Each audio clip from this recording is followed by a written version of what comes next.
बिस्मिल्लाहिर्रहमानिर्रहीम, अस्सलाम वालेकुम। खेलों की खबरों पर तबसरा और तजियों से जय स्कोर के एक और प्रोग्राम के साथ सैयद याह्या हुसैन आपकी खिदमत में हाजिर है।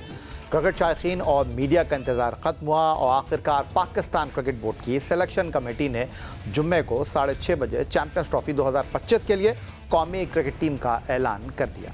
पाकिस्तान क्रिकेट बोर्ड की जानिब से जारी करदा प्रेस रिलीज़ के मुताबिक पाकिस्तान क्रिकेट टीम की क़यादत की जिम्मेदारी wicket keeper batter Mohammad Rizwan निभाएंगे। उनके साथ साबिक़ कप्तान और पाकिस्तान क्रिकेट टीम के सबसे मुस्तनद तजुर्बेकार बल्लेबाज बाबर आजम टीम का हिस्सा हैं।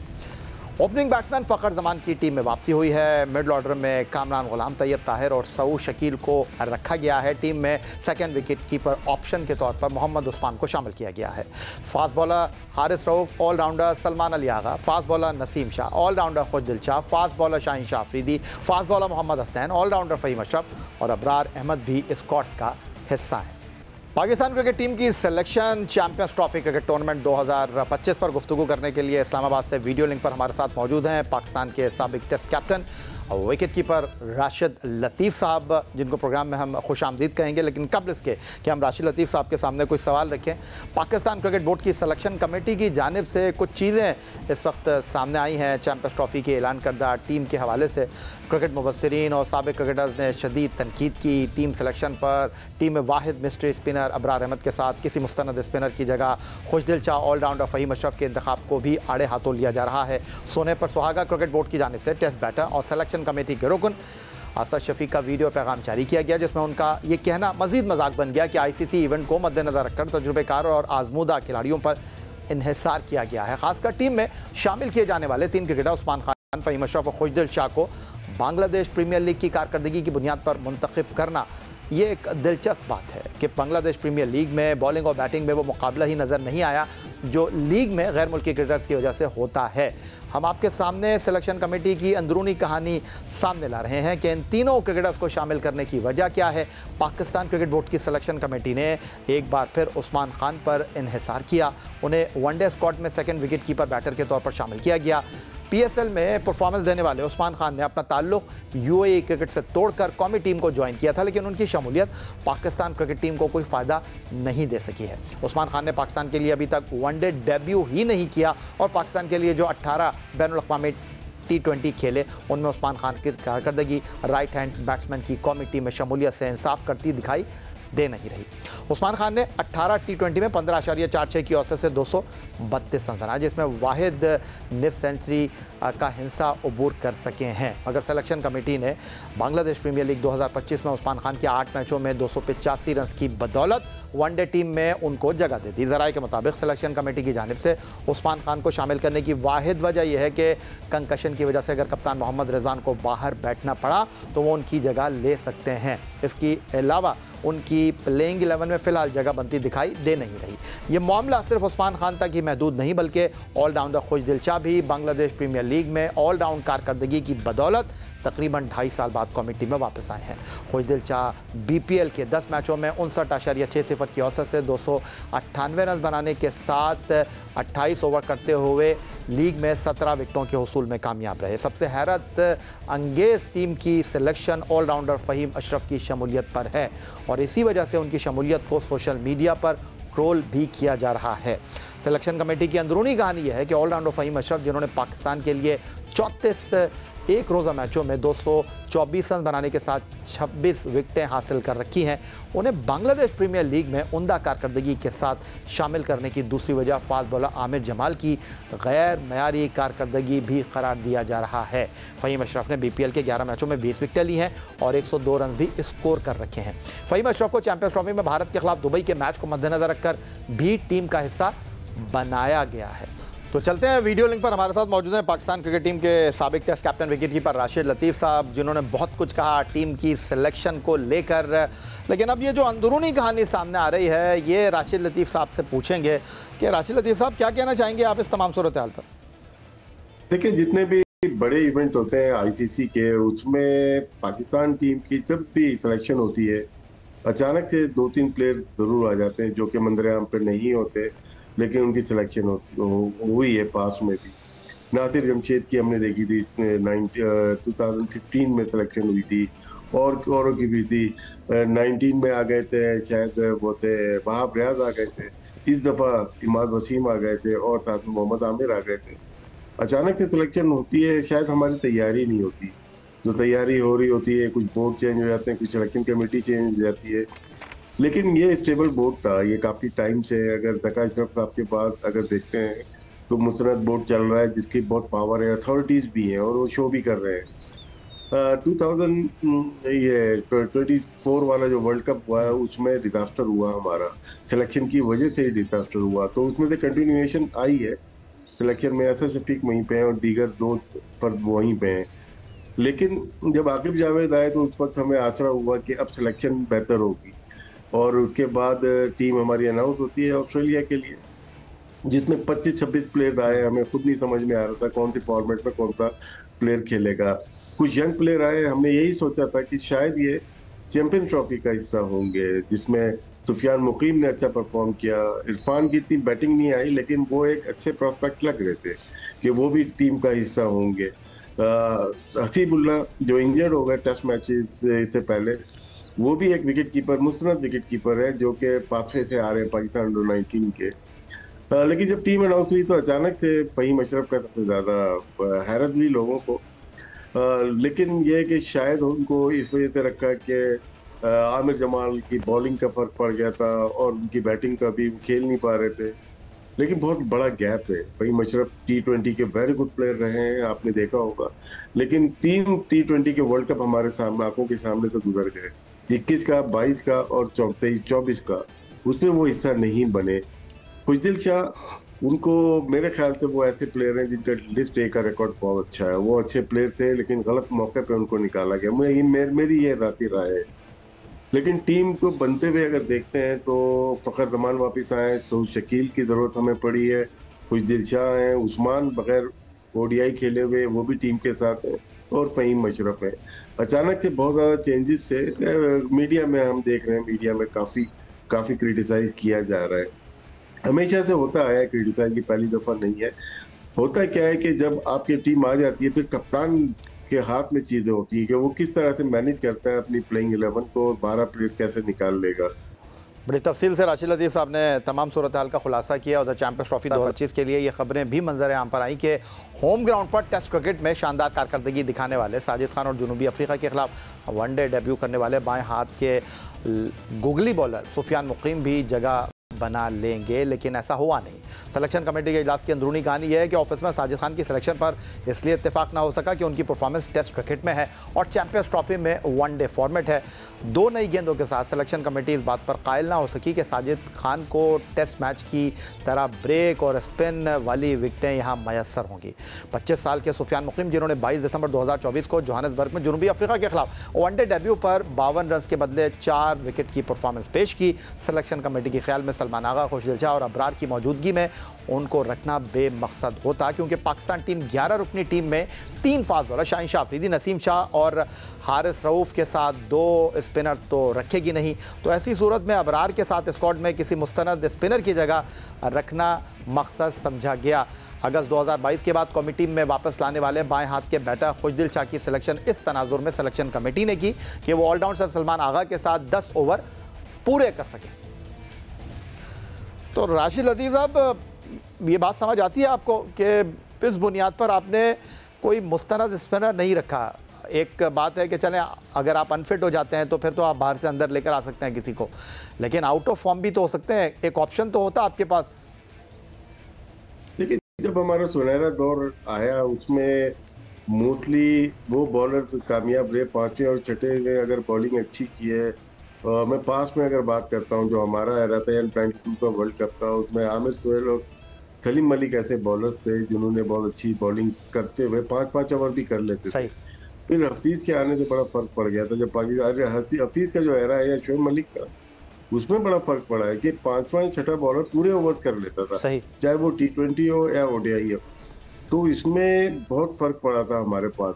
अब यहाँ पे ये देखना है 50 ओवर है, T20 में तो चल जाता है, 50 ओवर में 5 फील्डर दायरे में, उसमें 5वां और 6ठा बॉलर ऑफ स्पिनर तो बहुत सक्सेसफुल हो सकता है। जिस तरह से सलमान अली आगा बॉल करते हैं, मिडिल लेग में बॉल करते हैं, वो अच्छी बॉलिंग उन्होंने कंटेन करने की कोशिश करते हैं। खुशदिल शाह काफ़ी अर्से के बाद आ रहे हैं, उनका लिस्ट ए का रिकॉर्ड अभी रिसेंट में बहुत अच्छा है, तकरीबन 35-36 उनके 2-3 साल में आउट है और अच्छी इकॉनमी रेट भी है। लेकिन ये इंटरनेशनल आईसीसी का इवेंट है, थोड़ा सा मुश्किल जरूर हो जाता है, इसीलिए दुनिया है क्रिकेट मोस्टली स्पेशलिस्ट पे जाती है। ठीक। पाकिस्तान हमेशा से अपनी बैटिंग को बढ़ाता है, अपनी बैटिंग बढ़ाने में अपनी बॉलिंग कम कर देता है। यहाँ पे हमें गारंटी नहीं है कि शाहिन शाह अफरीदी पूरे ओवर करेंगे या हारिस। यहाँ पे स्पिनर्स को अगर पूरे करने पड़ जाएंगे तो शायद ये पार्ट टाइम बॉलर्स हैं। पार्ट टाइम इस वजह से कि ये स्पेशलिस्ट इनकी जो वो बैटिंग है, बैटिंग में भरपूर फायदा पहुंचा सकते हैं। स्पेशली खुशदिल शाह वो अच्छी हिटिंग करते हैं लास्ट में, और हमने एक दफा नहीं देखा, बहुत दफा, चाहे वो स्पिनर्स के खिलाफ हो चाहे वो पेसर के खिलाफ हो, वो हमेशा से अच्छी बैटिंग कर लेते हैं। राशिद लतीफ़ बहुत कुछ कह भी देते हैं और वो कहते हैं ना कि साफ आते सामने आते भी नहीं, साफ छुपते भी नहीं, इस मज़दाक गुफ्तगू करते हैं। बहरहाल राशिद लतीफ़ साहब हमारे साथ मौजूद हैं। प्रोग्राम में वक्त हुआ एक ब्रेक का, मज़ीद गुफ्तगू एक ब्रेक के बाद।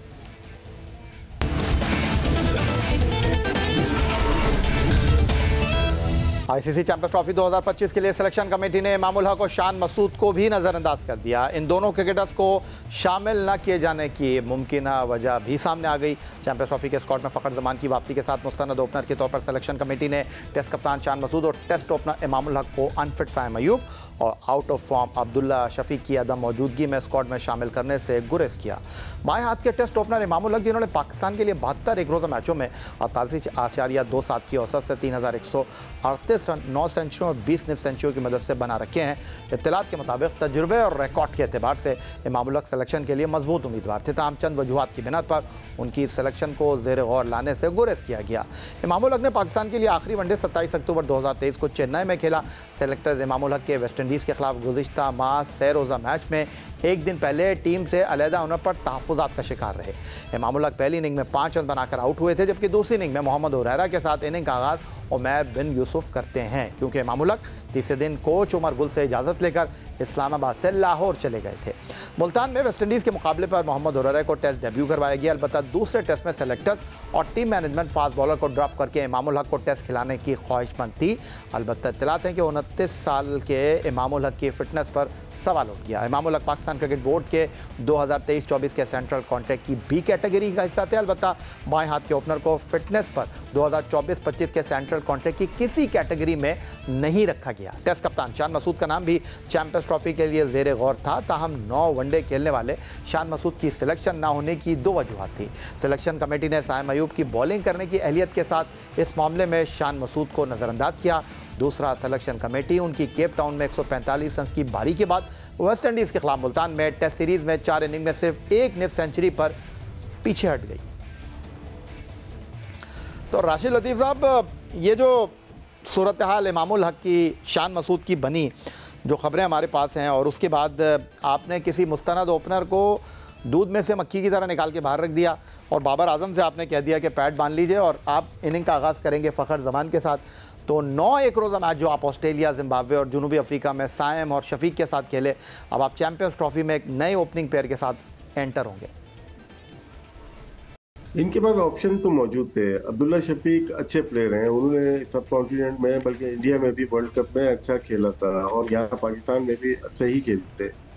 बैट फॉर्म आई उनके डिफरेंट फॉर्मेट्स में आई है, वनडे में भी आई, लेकिन डिफरेंट फॉर्मेट को वजह बना के वो तकरीबन बाहर ही हो गए, अनाउंस भी हो गई टीम। लेकिन सबसे ज्यादा मतलब उस वक्त हुआ जब साइम अयूब अनफिट हुए। उस वक्त ये होप हो गई थी या तो शान मसूद टीम में आएंगे या दूसरे जो है वो इमामुल हक हो सकते हैं, क्योंकि फखर रहमान के साथ भी जो सलूक किया जा रहा था वो नजर आ रहा था। सबसे जो वीक डिपार्टमेंट हमें अनाउंस होने से पहले जो लग रहा था और अभी भी है, वो हमारी ओपनिंग स्लॉट है। सही। इमामुल हक और फखर की बड़ी अच्छी परफॉर्मेंस रही है पास्ट में, दोनों की, एक की 9 सेंचुरीज हैं, एक की 10 हैं, और शायद बाबर आजम की 19 या 20 सेंचुरीज हैं। बाबर की जो सेंचुरीज हैं इनकी बड़ी पार्टनरशिप के बाद बनी है। इन दोनों की पार्टनरशिप बाबर, तो ये टीम का ट्राइकर बनता है, जिसकी वजह से बड़ी सक्सेस मिली हमें ओडीआई में। सही। अब सब कुछ चेंज हो गया। अब अब्दुल्ला शफीक है नहीं और साइम अयूब, जिनकी बदौलत हम 3 मैचेस जीते, एक ऑस्ट्रेलिया में और 2 साउथ अफ्रीका में जीते, वो है नहीं। और फखर वापिस आ रहे, अंडर प्रेशर होंगे, लेकिन वो गुड प्लेयर है, वो किसी वक्त भी अपना जलवा दिखा सकते हैं। तो ये जो ओपनिंग का जो मसला है, मेरे ख्याल से एक मुस्तनद ओपनर जिस तरह आपने कहा होना चाहिए था। अगर आपको यंग प्लेयर पे भी जा सकते हैं तो हसीबुल्लाह को हम बना नहीं पाए, हमने टूर बहुत करा दिए होंगे। हसीब ऐसे प्लेयर है जिनका अराउंड 50 प्लस उनका स्ट्राइक वो एवरेज है, स्ट्राइक रेट भी 88 का है। तो वो एक प्लेयर रहते थे, उस पर फोकस दिए हमने उस्मान को कि उस्मान ओपन भी कर लेंगे और विकेट कीपिंग भी कर लेंगे। दोनों में T20 की हद तक मैं मान सकता हूँ बिल्कुल वो है। अगर रिप्लेसमेंट नहीं थी तो उस्मान खान को एज ए ओपनर शायद अपनाना थोड़ा सा मुश्किल लग रहा है हमें। तो बहुत सारी चीज़ें हुई क्योंकि हमारे पास 5-6 प्लेयर्स मौजूद थे, जिसमें फ़खर हो गए, अब्दुल्ला हो गए, इमाम हो गए, चान हो गए और उस्मान हो गए, हसीब भी। इनको हम प्रॉपर तरीके से खिला ही नहीं सके और दूसरे ममालिक वाले ट्राई कर रहे होते हैं, कहीं पे कहीं ना कहीं ट्राई कर रहे होते हैं। अभी कल के मैच में अभिषेक शर्मा ने 100 किया, हालांकि उनके पास साय सुदर्शन भी मौजूद है, उनके पास शुभमन गिल भी मौजूद है, उनके पास जायसवाल भी मौजूद है। तो क्या है, वो अपने प्लेयर को ट्राई टेस्ट करते हैं। हमारे यहाँ अनफॉर्चुनेटली ऐसा कोई आला नहीं है, कोई मेयार नहीं है जिसपे हम प्लेयर को परख सकें और फ्यूचर उसका बना सकें। ठीक हो गया। तो पाकिस्तान आईसीसी चैंपियंस ट्रॉफी की मेज़बानी ही नहीं कर, बल्कि वो 8 साल बाद होने वाले आईसीसी चैंपियंस ट्रॉफी में अपने एजाज़ का दिफा भी कर रहा है। पाकिस्तान क्रिकेट टीम ने 2017 में इंग्लैंड में होने वाले आईसीसी इवेंट में सरफराज अहमद की क़यादत में कामयाबी हासिल की थी। इस वक्त आईसीसी चैंपियंस ट्रॉफी की टीम में शामिल सिर्फ 3 क्रिकेटर्स ऐसे हैं जो मौजूदा टीम का हिस्सा बन सके हैं। इसके अलावा 12 क्रिकेटर्स में कई क्रिकेट को खैर बात कह चुके हैं और कुछ क्रिकेटर्स परफॉर्मेंस की बुनियाद पर ड्रॉप हैं। चैंपियंस ट्रॉफी 2017 की चैंपियन टीम की क़यादत सरफराज अहमद ने की, जो अब इस टीम का हिस्सा नहीं। ओपनिंग बैटर अहमद शहजाद, साबिक कप्तान Azhar Ali, middle order batter Haris Sohail, allrounder Imad Wasim, साबिक कप्तान मोहम्मद हफीज़, साबिक कप्तान Shoaib Malik, fast bowler Hasni, fast bowler Junaid Khan, fast bowler Mohammad Amir और फास्ट बॉलर रोमान रईस मौजूदा टीम में शामिल नहीं हैं। सिर्फ तजुर्बे का बैटर बाबर आजम, ऑलराउंडर फ़हीम अशरफ और ओपनर फ़खर जमान ही मौजूदा स्क्वाड का हिस्सा हैं। फ़खर जमान ने आईसीसी चैंपियंस ट्रॉफी के फाइनल में भारत के खिलाफ शानदार सेंचुरी बनाकर टीम को चैंपियन बनवाने में मरकज़ी किरदार अदा किया था। तो राशिद लतीफ़, जाने से पहले मैं आपसे ये जानने का ख्वाहिशमंद हूँ कि ऑस्ट्रेलिया के कप्तान रिकी पॉन्टिंग, भारत के एक्स कोच रवि शास्त्री और एक्स क्रिकेटर्स जो हैं वो ये बता रहे हैं कि फ़ाइनल में कौन सी 2 टीमें होंगी, सेमीफाइनल में कौन सी 4 टीमें होंगी। आपका भी बड़ा वसी तजुर्बा है, इस खेल को आप बहुत करीब से देख रहे हैं, खिलाड़ियों की कारकर्दगी आपके सामने है, टीम के चुनाव के ऊपर आप अपनी राय का इज़हार कर रहे हैं। तो अगर यही सवाल मैं आपके सामने रखूँ कि सेमीफाइनल की 4 टीमें आपके ख्याल में कौन हो सकती हैं? 4 टीमें का करना थोड़ा मुश्किल हो जाता है और इस ग्रुप से पाकिस्तान जाहिर सी बात है जो जिस मुल्क का होता है कोशिश करता है उसका नाम जरूर है। पाकिस्तान इंडिया को यहाँ से निकलना चाहिए, निकलेगा कौन ये नहीं पता। वहाँ से जो लगता है कि इंग्लैंड और ऑस्ट्रेलिया को हाइप मिलती है, लेकिन इस दफ़ा साउथ अफ्रीका लगता है, इंग्लैंड और साउथ अफ्रीका उस ग्रुप से निकल सकते हैं। तो इस दफ़ा थोड़ा सा लग ऐसा रहा है कि पिचेस के ऊपर बहुत डिपेंड करते हैं, वेदर के ऊपर बहुत ज़्यादा डिपेंड करते हैं। कोई अच्छी टीम एक टॉस हारने की वजह से बाहर हो सकती है, ड्यू फैक्टर बहुत ज़्यादा हो सकता है पाकिस्तान में, सेमीफाइनल या राउंड के मैचेस में बहुत ज़्यादा इफेक्ट होगी है। बहुत शुक्रिया आपका राशिद लतीफ़ साहब, हमारे साथ इस्लामाबाद से वीडियो लिंक पर मौजूद थे। यही था आज का हमारा ये प्रोग्राम। एक्स अकाउंट पर आप हमें फॉलो कर सकते हैं, ईमेल कर सकते हैं, अपनी राय से आगाह कर सकते हैं score@jio.tv पर। इस दुआ, इस उम्मीद, इस तवक्को के साथ कि पाकिस्तान में खेल और खिलाड़ी तरक्की करते रहें, सैयद याहिया हुसैनी को स्कोर की पूरी टीम के साथ अगले प्रोग्राम तक के लिए इजाज़त दीजिए। अल्लाह हाफ़िज़।